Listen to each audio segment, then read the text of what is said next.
ça ne devait être qu'une formalité. L'épisode s'est transformé en moment de tension, dans la campagne LR, qui oppose pour la présidence du parti, le ministre de l'Intérieur, Bruno Retailleau, au président du groupe droite républicaine de l'Assemblée, Laurent Wauquiez. La semaine dernière, le 18 mars, l'équipe de Laurent Wauquiez dépose officiellement la candidature de leur chef de file, avec les parrainages, pas moins de 7150, bien plus que les 439 nécessaires. Ses plus proches soutiens en font un objet de communication sur les réseaux. Le message est clair, le candidat revendiqué de la base, qu'est Laurent Wauquiez, est celui qui a le plus d'appui. Quand Bruno Retailleau est décrit comme le candidat des chapeaux à plumes, c'est-à-dire des responsables, plus que des militants. Or ce sont ces derniers qui votent. Mais 4 jours plus tard, surprise, la haute autorité des LR, qui chapeaute l'organisation de la campagne, publie, contrairement à l'habitude, le nombre de parrainages validés par chacun. Et là, c'est le grand écart. Elle annonce 2235 parrainages d'adhérents pour Bruno Retailleau, contre seulement 997 pour Laurent Wauquiez. Effet boomerang garanti pour le patron des députés LR. Côté parlementaire, ce dernier rassemble 44 parrainages, contre 92 pour le ministre de l'Intérieur, soit là encore, le double. Face à la tournure des événements, l'équipe de l'ancien président de la région Auvergne-Rhône-Alpes a suspendu sa participation aux réunions de la haute autorité, dénonçant une erreur de sa part et lui reprochant sa décision de publier le chiffre total. L'équipe de campagne de Laurent Wauquiez a exigé et obtenu que l'ensemble des membres de la haute autorité soient désormais systématiquement conviés aux réunions et qu'en cas de désaccord, les candidats puissent faire valoir par écrit leurs arguments auprès de toute la haute autorité, annonce finalement il y a 2 jours, pour clore l'incident, Geoffroy Didier, lieutenant de Laurent Wauquiez. Le candidat a de son côté séché le conseil stratégique des LR qui s'est tenu mercredi. Mais un autre conseil stratégique est de nouveau convoqué mercredi prochain, a appris publicsena.fr. Il a été demandé que le président de la haute autorité soit présent pour répondre aux interrogations, comme il y a eu quelques échanges tendus sur la gestion de la haute autorité, même si ses représentants ont dit que tout a été fait dans les règles de l'art, explique l'entourage d'un des 2 candidats. Chez les soutiens de Bruno Retailleau, on veut tourner la page. Je pense qu'il y a eu confusion entre comité de soutien et parrainage, chez Laurent Wauquiez. Mais je m'abstiens de toute polémique sur le sujet. Nous devrons nous retrouver tous ensemble après l'élection, avance le sénateur LR Max Brisson, fidèle de l'ancien président du groupe LR du Sénat. Le sénateur des Pyrénées-Atlantiques n'entend pas remettre une pièce dans la machine. Je n'ai pas l'intention, comme tous les amis de Bruno Retailleau, d'entrer dans la polémique. La presse aimerait que nous nous tapions dessus. Nous allons vous priver de ce plaisir. Car la politique, c'est beaucoup plus sérieux que ces bisbilles de cours d'école, lance Max Brisson, qui souligne tout de même, à qui veut l'entendre, que la haute autorité est composée de membres qui n'ont pas été nommés par Bruno Retailleau. Ça correspond à des choix de gouvernance antérieurs. Hors micro, un autre soutien du ministre voit quand même dans la séquence un symptôme de fragilité du camp Wauquiez. J'ai l'impression qu'ils sentent que l'élection est pliée, avance même un autre pro-Retailleau. Mais cela démontre, comme à chaque campagne, qu'il y a des tensions. Rien de nouveau, tempère-t-on cependant. Une parlementaire pro-Wauquiez minimise quant à elle l'importance du sujet. Ces parrainages, c'est totalement du bidon. Il ne faut pas se fier au nombre de parrainages pour faire des pronostics. Et peut-être que le résultat sera plus serré qu'on ne le pense, prévient cet élu. Il ne faut pas oublier que ce sont les militants qui votent.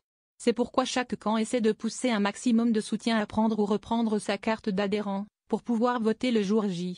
À ce petit jeu, la sénatrice LR Christine Bonfanti-Dossat raconte avoir gagné 3 fois. J'ai reçu ma nouvelle carte, puis 2 jours après, j'ai reçu une 2e carte. Et une 3e une semaine après. Les 3 à mon nom. Il y avait 2 cartes identiques et une autre différente. Il n'y a pourtant qu'une Christine Bonfanti-Dossat. C'est bizarre. Je pourrais voter pour l'un et pour l'autre, plaisante celle qui n'a pris parti ni pour l'un, ni pour l'autre. Ce sont des amis de cœur tous les 2, dit la secrétaire départementale LR du Lot-et-Garonne. La sénatrice ne va garder qu'une carte, mais quelqu'un de malhonnête pourrait voter 2 fois. C'est un peu la chienlit, lance Christine Bonfanti-Dossat, qui assure ne pas avoir entendu parler d'autres erreurs de ce type. Tant que les chiens ne peuvent voter, tout va bien. Dans cette campagne qui mènera les 2 candidats jusqu'au 17 mai, Laurent Wauquiez joue la carte de la base. Si Bruno Retailleau le dépasse en nombre de soutiens et de personnalités, comme nous l'avions annoncé ou évoqué. David Lisnard, Valérie Pécresse et Michel Barnier soutiennent Bruno Retailleau, Laurent Wauquiez entend faire une force, de ce qui pourrait paraître comme une faiblesse. C'est ce qu'a fait Chirac. Il a fait du terrain. Les 4 dernières années avant d'être président, il a labouré le terrain. Effectivement, les militants ont besoin d'avoir une incarnation. C'est une bonne tactique, salue un de ses soutiens, qui remarque que Laurent le faisait avant d'être candidat. Il a commencé son tour des fédérations il y a 2 ans. La base des militants l'apprécie. Selon Max Brisson, la critique ne porte pas. Ce ne sont pas les chapeaux à plumes qui rejoignent Bruno Retailleau, ce sont les adhérents, et parmi eux, il y a des élus, heureusement, rétorque le sénateur LR. Il y a clairement un engouement national. On voit beaucoup de gens réadhérer. Et évidemment qu'on est fier d'avoir un maximum d'élus autour de nous. N'importe quel candidat devrait se réjouir d'avoir autant d'élus. Ça veut dire qu'il est rassembleur, ajoute la sénatrice LR Alexandra Borchio-Fontimp, l'une des porte-paroles de Bruno Retailleau. Dans cette bataille à fleurets mouchetés, Laurent Wauquiez tente aussi de mettre la pression sur le gouvernement et le ministre de l'Intérieur, pointant son lien, de fait, avec le Premier ministre et même le président Emmanuel Macron. Une attitude qui n'étonne pas Christine Bonfanti Dossat. Laurent a toujours dit qu'il ne cautionnait pas ce gouvernement Macron et il continue. Il a la parole beaucoup plus libre qu'un Bruno Retailleau, qui est excellent, mais qui est un peu coincé. On a l'impression que puisqu'il est au gouvernement, il est un peu plus muselé, avance la sénatrice LR, alors que Bruno Retailleau s'est pourtant fait remarquer par ses prises de position. Au contraire, sa présence au gouvernement est un atout, pour Alexandra Borchio-Fontimp. C'est une chance d'avoir un candidat qui est dans le faire. D'autres ne peuvent pas faire. Car sauf erreur de ma part, ils ne sont pas au gouvernement, remarque la porte-parole de Bruno Retailleau. Le ministre de l'Intérieur va continuer sa campagne, où il profite de ses déplacements de ministre pour enchaîner ensuite, le soir, sur une réunion de sympathisants. Il était au Touquet hier soir, avant un passage dans son fief de Vendée, ce soir. Le tout en adaptant son discours. Là, il faut convaincre les Français de faire des cartes. Après le 17 avril, date limite pour adhérer au parti, le discours sera plus centré sur les questions internes, explique un membre de son équipe. Bruno Retailleau tient pour le moment, le temps d'attirer de nouveaux adhérents, un discours plus général. Un peu comme le ferait un candidat à la présidentielle. Dans cette campagne, les militants me disent qu'il ferait un bon président de la République. Ça, on me le dit tout le temps. Ils le voient comme un futur président, assure Alexandra Borchio-Fontimp, qui ne nie pas d'éventuelles possibles ambitions futures, pour Bruno Retailleau.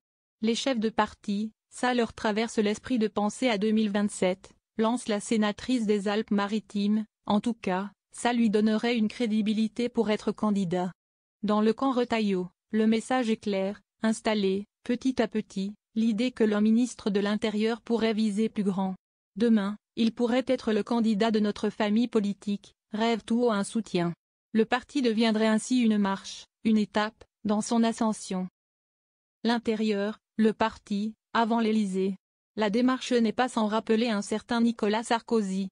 Mais dans l'entourage du candidat, on se méfie des plans un peu trop écrits d'avance. Je n'aime pas trop l'image de Retailleau favori.